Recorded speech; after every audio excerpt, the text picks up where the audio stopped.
Et on se retrouve pour une nouvelle histoire, n'est-ce pas? Parce qu'à chaque fois, c'est une histoire de vie, à chaque fois, c'est une histoire qui apparaît. À chaque fois, j'ai encore des coups de fil et des gens qui m'appellent pour me dire, on dirait que tu lis dans ma vie, on dirait que tu vois ma vie, on dirait que je suis dans ce tirage.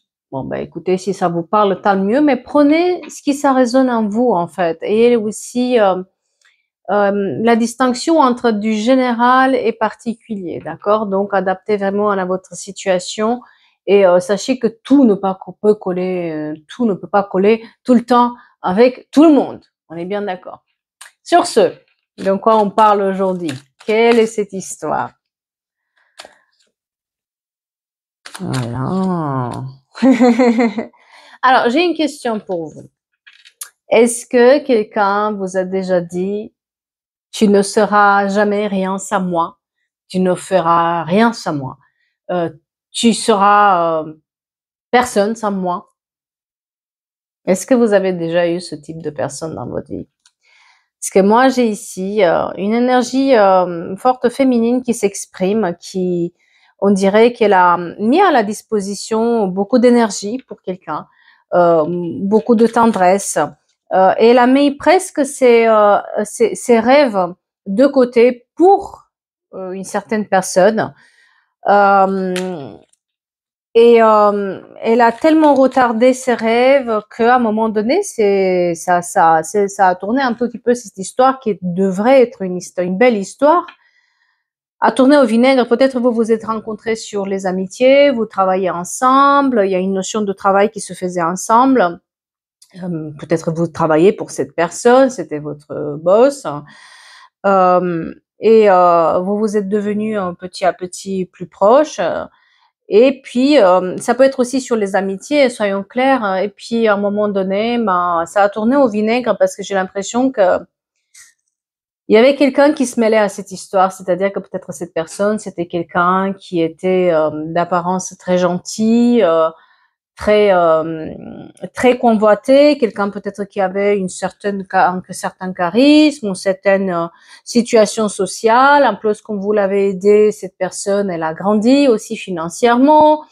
Vous avez sa société, vous travaillez pour lui ou elle, parce que moi j'ai une énergie féminine, on dirait que c'est vous, mais après, prenez si ça résonne, bien sûr. Euh, Ça peut être aussi un ami hein, pour qui vous avez fait ça, mais il y avait quand même une attraction, il y avait quelque chose, en tout cas un lien fort, donc c'est pour ça que je dis ami ou plus. Et puis cette personne, elle s'est mise à côtoyer d'autres personnes. Hein, et, euh, et là où c'était un tout petit peu tranquille, vous vous êtes enfermé en fait. Il y a eu un grand enfermement. Et j'ai l'impression qu'un jour, vous avez découvert quelque chose qui vous plaisait pas. C'est par rapport à l'argent, par rapport à une maison. Il y a eu peut-être, il avait eu soit une double vie, soit il a acheté des biens sans vous dire. Et vous découvrez que ces biens-là sont pour quelqu'un d'autre. Il y a un problème si vous voulez, immobilier là-dedans. D'accord? Je ne sais pas si ça vous parle ou pas. Mais en tout cas, vous découvrez. Il y a un détail lié à une maison ou lié moi, j'ai vraiment une maison qui est montrée un bien immobilier. Et vous vous rendez compte que quelque chose cloche dans cette histoire et que surtout, cette personne n'est pas exactement honnête envers vous. D'accord. Le problème, c'est qu'il a toute une cour qu'il adore. C'est quelqu'un qui a du pouvoir. C'est quelqu'un qui voyage. C'est quelqu'un qui moi, j'ai une énergie masculine forte, donc c'est pour ça que je vous dis, je pense que plutôt vous êtes dans une énergie féminine, la personne est dans une énergie très très forte masculine, quelqu'un de convoité, quelqu'un qui a un sacré ego, mais quelqu'un qui est très gentil en apparence. Hein, il faut pas le croire. Hein. Cette personne, moi j'ai une notion aussi de rose, quelqu'un aime les roses, d'accord. Et, euh, et, euh, et Et en fait, oui, moi j'ai l'impression aussi que pour certains d'entre vous, si c'était pas des amis, une amitié qui est restée comme ça, Si c'était sur les amours, c'était votre compagnon, cette personne, on dirait qu'elle est allée voir ailleurs, et non seulement qu'elle est allée voir ailleurs, mais c'était un peu plus délicat que ça, dans le sens où il avait une double vie. En tout cas, il avait acheté des biens à la personne, elle lui donnait de l'argent, il y avait des grosses sommes qui étaient dépensées avec cette personne. C'est comme ça que vous le savez sur l'histoire immobilière. Et vous décidez de fermer la porte à cette personne. Et c'est là, ça a duré un certain temps avec des allers-retours. Cette personne essaye de vous dire que c'est pas vrai, que c'est que pour un petit moment, que c'est rien, que ça va se finir, mais elle est sur l'emprise, cette personne. Elle est sur l'emprise de l'autre personne, quoi. C'est quelqu'un qui est plus jeune que cette personne, la tierce personne. Et il n'arrive pas à s'en défaire, quoi. Parce que tout simplement, cette personne, elle a des problèmes sur lesquels il n'a pas voulu travailler, et puis ça lui revient dans la figure.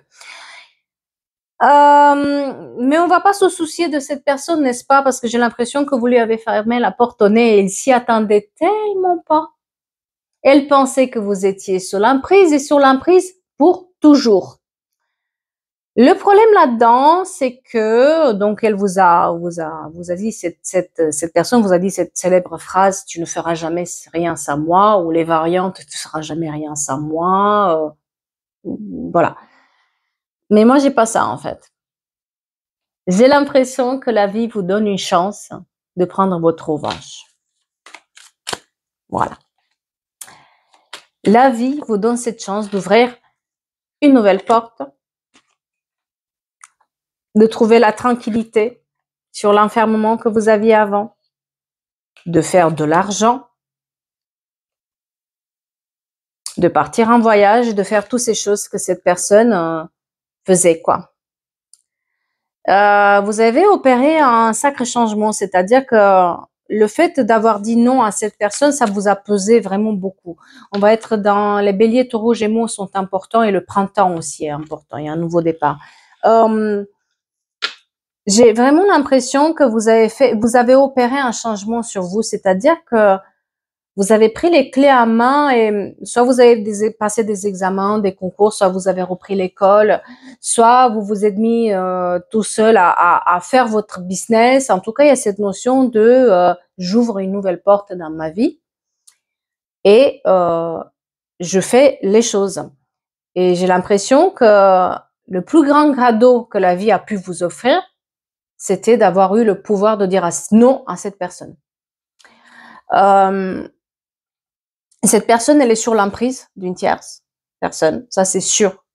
C'est quelqu'un qui, malgré son ego, malgré tout le reste, j'ai l'impression qu'il a peut-être aussi des enfants, ou il va avoir des enfants avec cette personne. Il a aussi peut-être des problèmes de santé. En tout cas, la santé, elle est importante, et il n'arrive plus à se projeter, cette personne. C'est-à-dire que j'ai l'impression que c'est comme si cette période pendant laquelle vous avez été avec cette personne, c'était aussi une période d'apprentissage. Vous avez appris à faire des choses, vous avez appris peut-être un nouveau domaine, une nouvelle chose.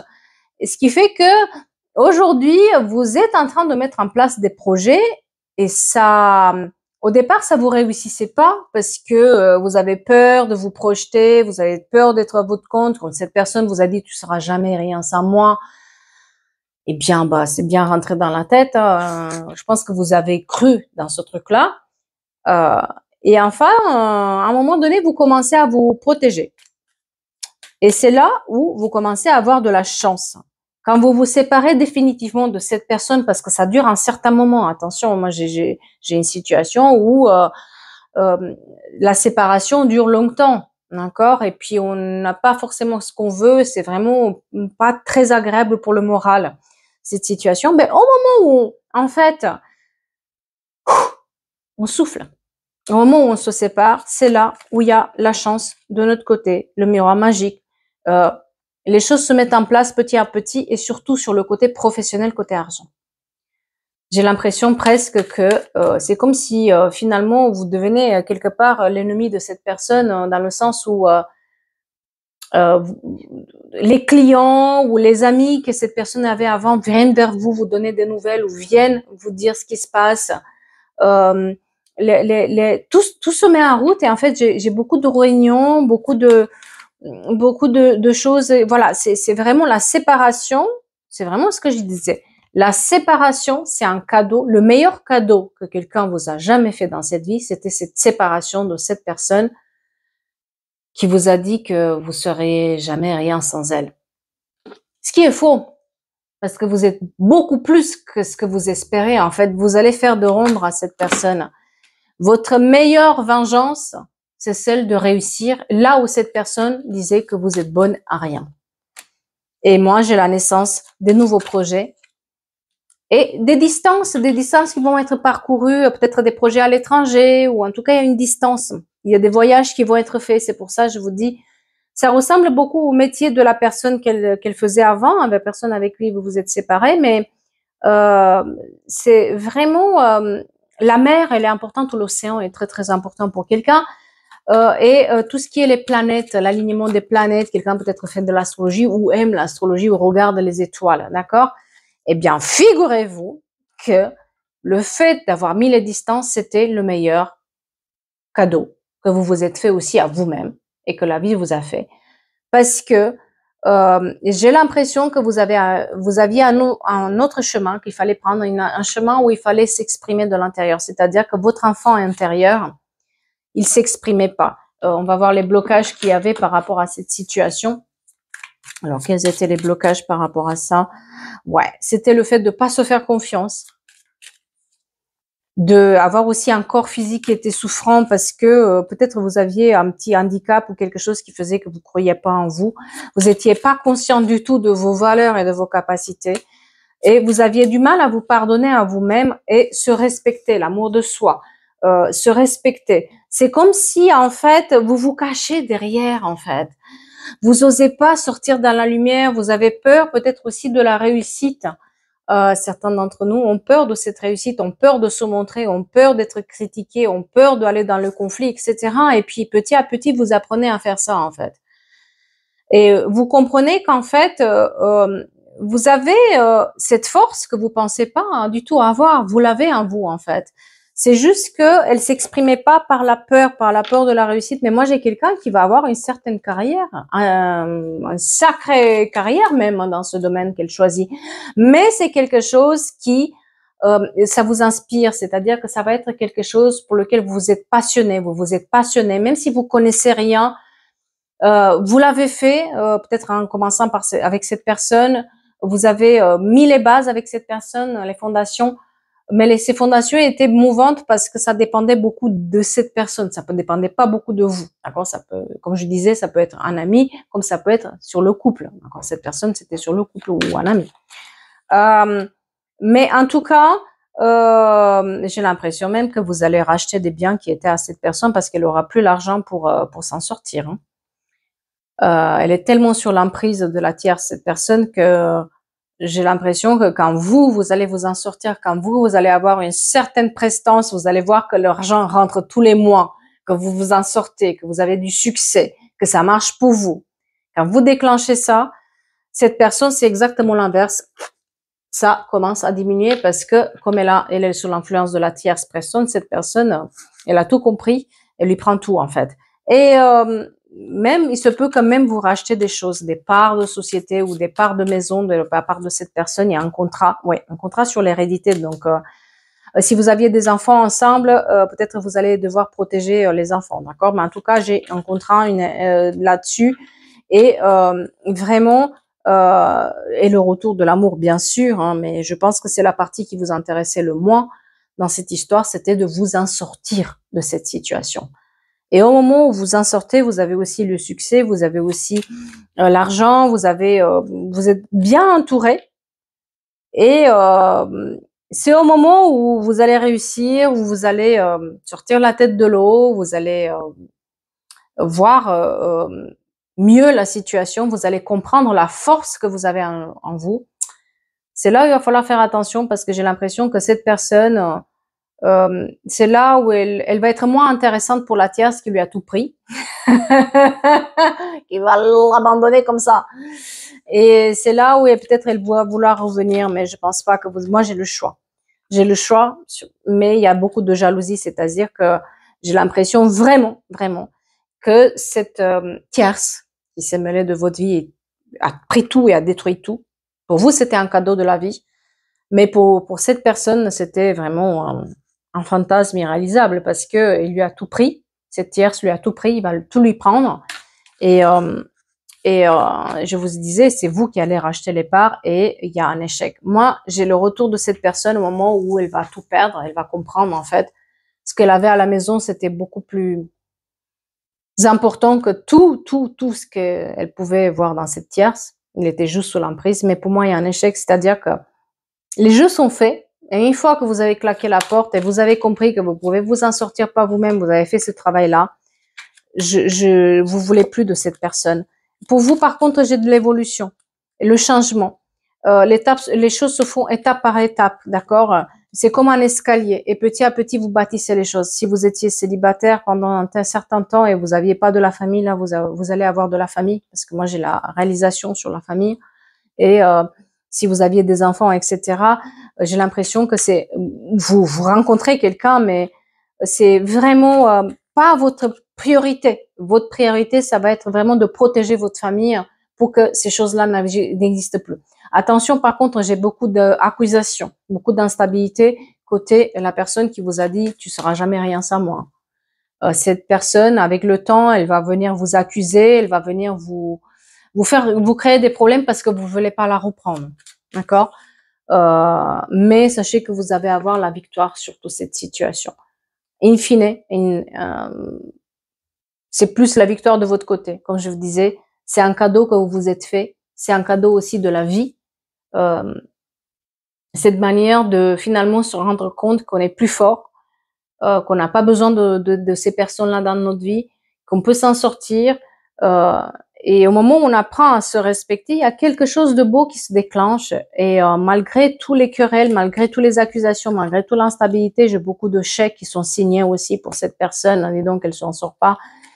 Il y a la naissance d'autres choses. Par contre, attention à la culpabilité, c'est-à-dire que cette personne, elle va jouer sur la culpabilité. Et même les membres proches de cette personne vont jouer sur la culpabilité. Vous sentir coupable d'avoir réussi et pas elle, vous sentir coupable de devoir racheter ses parts et que cette personne, elle est devenue plus rien. Se sentir coupable parce qu'on veut pas reprendre la situation, se sentir coupable de l'avoir laissé partir, etc. Attention, on joue sur votre culpabilité. Mais on vous pointe du doigt juste parce que vous avez une faiblesse là-dessus, mais vous allez pouvoir mettre de côté cette culpabilité, vous allez pouvoir avancer là-dessus. Je me fais pas de soucis pour vous. L'étranger, il est très, très important pour quelqu'un.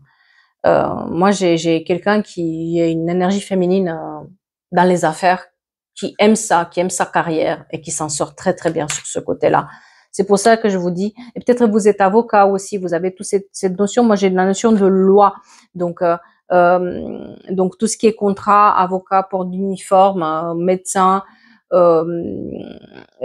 auto-entrepreneur parce qu'on a notre entreprise, ou entrepreneur parce qu'on a notre entreprise, tout ce qui est lié à la loi, aux situations juridiques où on signe des contrats, et où il y a le port d'uniforme, administration, d'accord.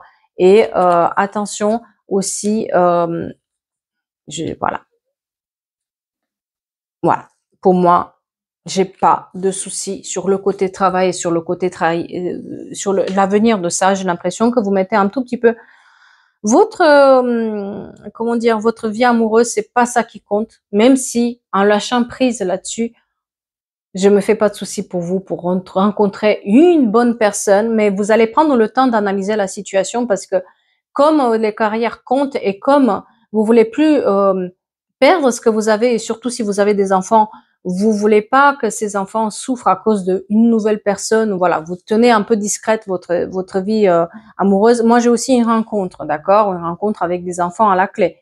Mais j'ai l'impression que dans certains cas, certains d'entre vous, c'est pas leur priorité en tout cas. Mais il y a aussi cette notion de c'est pas trop tard. Vous avez fait le bon choix, peut-être même au dernier moment, mais vous avez fait le bon choix et c'était plutôt un cadeau que vous vous êtes offert à vous-même. Donc la prochaine fois que quelqu'un va vous dire tu seras rien sur moi, je pense que vous allez bien rigoler parce que là, c'est celui qui rigole en dernier qui va rigoler plus et celui qui se fait plus confiance en soi qui va réussir de plus. Eh bien, j'espère que ça va parler à certaines personnes. En tout cas, prenez soin de vous, prenez que si ça résonne et puis je vous donne rendez-vous pour une nouvelle histoire bientôt.